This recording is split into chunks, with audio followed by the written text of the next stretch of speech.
Is Michael Chandler a dirty fighter? We're going to answer those questions right here in this video. So, Michael Chandler and Ariel Helwani just dropped an interview today. Whenever I upload this video, probably the next day tomorrow. But they got done talking about his performance with Oliveira, and a majority of the conversation was, quite frankly, of is the Conor fight still even going to happen? What I want to talk about, though, is the short bit of conversation they have on the part of the fight where it seems like, in Ariel's words, seems like he hits Charles Oliveira into the back of the head over and over and over. And Chandler gives some of his own take of what happened, not only with the back of the head shots, but also with the alleged fence grabs. And we literally don't even mention the two eye pokes throughout that fight. It's not even mentioned here. But let's go ahead and get into what they talk about. Stuff that they were saying, the misinterpretation of what the back of the head is by the Unified Rules of Mixed Martial Arts, the misinterpretation of what cage grabbing is. Okay, so he's made two claims now. Misinterpretation of the back of the head, which we'll get to, and misinterpretation of fence grabbing. So the rule of fence grabbing is a fighter may not grab the cage as to give themselves leverage or control of position. So leverage to move yourself out of a bad spot, or if you're clinched against the cage, if you have an underhook grabbing the cage behind them, you can't do that either. Those are the specifics, at least. So let's see what happened in that particular fence grab. So we go ahead and go to the next. All right, so initially we see Charles using great head control from this top position where Chandler has his leg tangled up and Oliveira can't move out of it. So he's having to use his head control to kind of make Chandler suffer a bit. Chandler, what he's trying to do, legal right now, push Oliveira's head off of his own chin so he can maybe make an angle off of this chest-to-chest coverage and then get up. That's what's happening here. So when we go to what happens next, we see that he actually even does something else that's perfectly legal. He uses his left hand to try and push off the cage to get that angle. But then when it starts to go a little bit wrong, he straight up uses his other hand to full on grab the cage. And obviously I can't show video. You go back and watch this. He's using it for that exact purpose, to get leverage, to create an angle and get out from bottom. That's exactly what he does. Okay. And so he already is like trying to change the narrative and say we're misinterpreting his fence grab. We can see it. You illegally did it. That's not even up to interpretation or debate. The back of the head shots, we can debate that a little bit. We'll get to that. And as you can see here, he acts like the ref didn't tell him to stop doing it. And as soon as the ref tells him to stop doing it, you'll see in that last side, he has his fingers clasped on it. He has them clasped. And right after that, this is how the ref like stops messing with him, because he'll just extend them and not grab them at that point. You see how it says a minute 07? Chandler straight up doesn't do anything for 7 seconds straight. Like, he literally stays in this position with his hands clasped through his fingers through the fence for that whole time. To me, that's, oh, I tried to cheat, I got caught, now I have to rethink what I'm about to do because my idea was to cheat. So now I'm like, well, what do I even do now? Look at this. 7 seconds until he pulls his hand out of that cage. 7 seconds. Because he doesn't know what to do. Now, granted, he reveals that in the first round, his meniscus exploded. Like, his MCL meniscus is all destroyed. So who knows how much pain he's going through, and in that moment, maybe no pain. Who knows? The adrenaline might be blocking all that out, but he did say he felt bad going in that corner. So, you know, in a mindset like this, you do cheat accidentally, but he's changing the narrative. That's the part. Like, at least own it, you know? At least own it. We're not even going to talk about, like, what he did in the Dustin fight or anything else. We're just talking about the fence grab and the back of the headshots. Not even that, folks. We won't even get into those. But let's go ahead and now that we cleared that up, let's get back to what he was saying. Grabbing is, and a couple of different things. Can I ask? I mean, that's obviously a much talked about moment. The shots that some beam to the back of the head. By the way, like, only people online I see are really talking. There's no big headlines about this. There's nothing about this. He continues to get away with cheating over and over and over, and he'll get away with getting the biggest fights in the top 5 to 8 of the division. He'll just keep getting them. of that rule, and why do you think that you didn't do anything wrong? Well, I don't think I did anything wrong. I'm not going to say I didn't do anything wrong, okay? He caught himself. He knew he messed up there. He was like, hold up. I can't just full on say I did nothing wrong, which I like, even though it was definitely a slip there. I'm liking that he's being a little honest with himself. And I actually don't mind how he interprets this a bit. I'm not fully against him on this, but let's hear him. I'm not going to say that people couldn't look at it and splice it and look at it from under a fine-tooth comb and a magnifying glass. That's literally what we're about to do.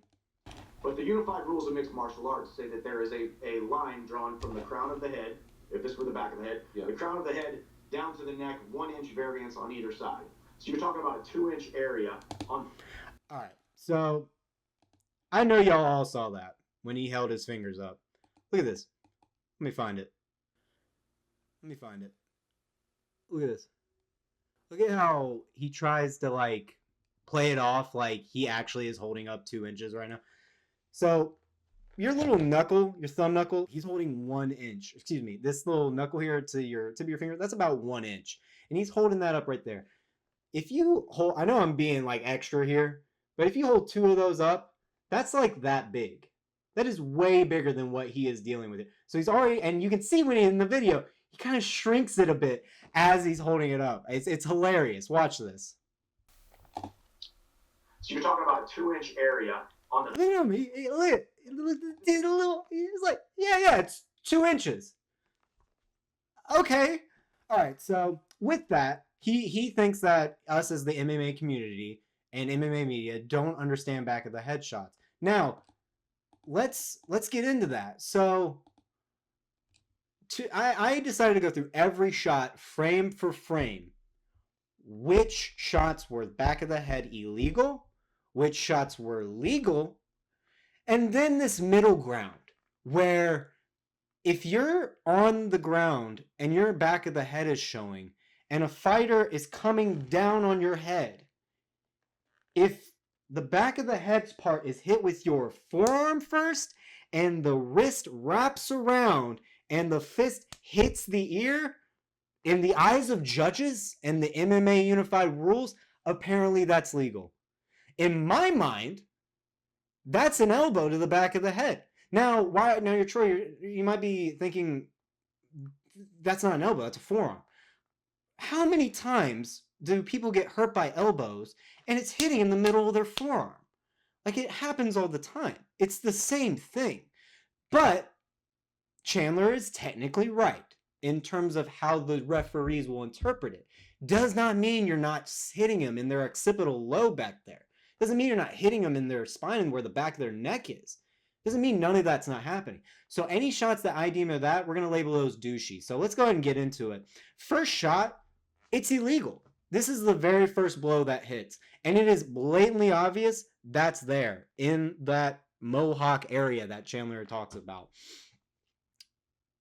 I mean, immediately you could say Charles is dazed from that. And why it's harder for him to even recover from taking all this damage. He immediately takes one to that illegal area.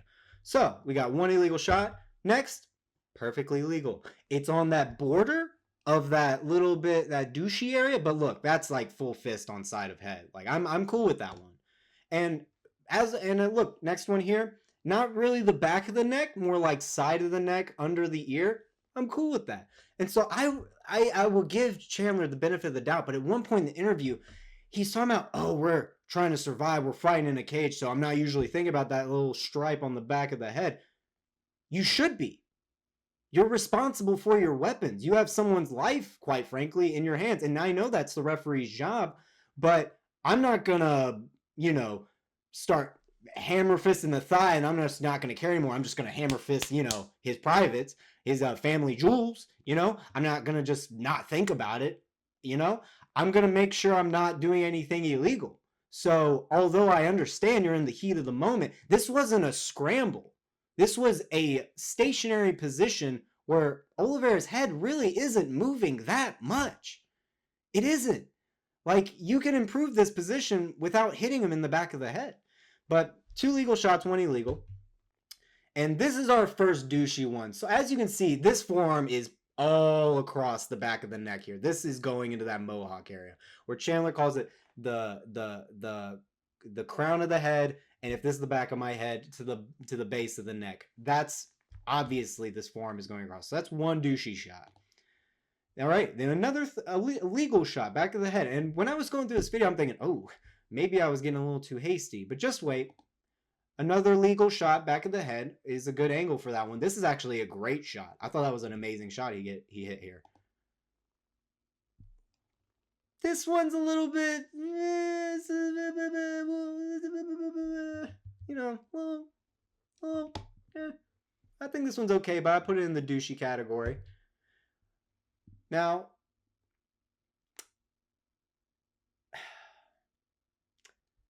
this one's tough because Oliveira's head is coming off to the side, and it looks like the fist is striking the side of the head here. I think this is fully legal. I think this one's okay. This one was one of the hard ones to interpret, but I'm going to give him the benefit of the doubt. This one was legal. And accidentally added looked like another douchey one, so we're actually still at only 2 douchey shots, so that's okay. So here, this one was tough. I was watching it back, and the way the shot landed, Oliveira's head went straight down. All right, straight down. That, to me, shows that this side of the head with the fist is not what hit first and caused the momentum, okay? But it's really hard to interpret. So I gave a half a point to legal and douchey. This is where it starts to get wild. We got another legal shot, but also Keith, man, we don't need to see your cake, bro. Like, we get enough cake in between rounds, bro. We don't need your cake too. But another legal shot for Chandler. I mixed up my legal shots here. Oh, that's right. So we're actually at 6.5 legal shots here. This is amazing setup and preparation, people. Look at the tip of this elbow here. The shot has not landed yet. This is Chandler trying to, again, wrap his fist around and get it toward Charles Oliveira's side of his head. This tip of the elbow is already about to land. It's right there. And then when I go a few frames more, this is where the head, you can see it. I promise you, I went frame by frame. This is the beginning of Charles's head here. This elbow is smacking the back of his head as his rest of his arm is wrapping around the side of his head. I'm telling you, this is what's happening. Watch it back, go slow, go frame by frame. It's exactly what happens, okay? That's an illegal shot in my eyes. That's the tip of the elbow. That's not even form. That's tip of the elbow. This is just blatantly, you went straight down on the back of his head. You went straight down on the back of his head. You hammer fisted, and it was right there. This is an illegal shot, blatantly. I mean, Charles is face straight down, and you think because you went a little bit off to the left, you are literally covering half of it, the back of his neck right now. That's an illegal shot. This is what did I call this? I called this a douchey shot. I mean, the forearm is literally full contact with the back of his neck. And it's like he thinks like this wrap and this wrap around the side is like gonna, like his wrist mobility is like a fucking flail, like a medieval flail that's gonna hit the side of his head. Like that's full forearm to back of head. I mean, you can't interpret that any other way. And here's another one where I kind of played again before and then as it's landing. Again, he's going for that same exact shot I just showed, where it's going to wrap around the head. But this time, you can see it kind of hits the side here. So I'm trying to show this to where I'm being fair and I'm looking at every single shot. Because what he said is, I am not going to say I didn't do anything wrong.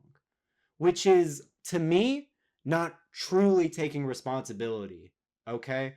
So we move on, and again, it's another douchey shot. Like, another one. Blatantly forearm across the back of the head. Like, it's ridiculous. It's crazy. And then another one. Like, this one, this is a full-on illegal shot. This is his ear right here. This is his fist. This is the back of the ear. This right here, that is the back of the ear. This is nowhere near that. That's an illegal shot. So we're up to 4 illegal, at least 4 illegal shots. all right, 5-0 douchey ones. So you're more douchey than illegal at this point, so that's okay. But I mean, that's the end, and I just gotta say, this one wasn't as bad as the Dustin fight, maybe, because a fish hook is another level of cheating, in my opinion. Like, that's not only disgusting, it's just so malicious in a narcissistic way where you just have no care in the world. You're about kill or be killed, but you're at it to a point where it's not about the competition, it's about kill or be killed. That's it. And although we find that entertaining in our sports, we have guys like Charles Oliveira who, yes, has grabbed the inside of a glove. He has grabbed the inside of a glove. Nothing to the level of what we've seen here. And I don't think Chandler is a bad person. I don't. I really, really don't. But his mentality going into fights and how he thinks he needs to finish fights at no cost whatsoever, and in the midst of all this chaos where we can't stop when we see something illegal because, oh, it's Chandler and he's so exciting and like it's been 4 rounds and he's making a comeback. I just, if he gets another ranked contender after this, UFC's cooked. I mean, this man's going to be 40 by the time he's getting his next fight, and it could be a top 10 lightweight fight. And I don't know if I really want to see that. I want to see all of the next generation come up, like in the welterweight division, like JDM, Carlos Prates, Sean Brady, Ian Gary, Shavkat Rakhmonov. These guys are coming in and replace Joaquin Buckley. I almost forgot. They're coming in and replacing the old guard, and they're fighting their butts off. And not saying Michael Chandler doesn't fight his butt off, but I'm tired of it. But this is my premiere video. I hope it wasn't too spicy for y'all. I hope I didn't go too hard in the paint. I hope I didn't piss anyone off. But I'm really just trying to look at this honestly, because Michael Chandler is an honest man, and I really do believe that. But he needs to take a step back and think about what he's doing to these guys in the octagon, because it's disrespectful, and he's begging for respect. So that's it. See ya.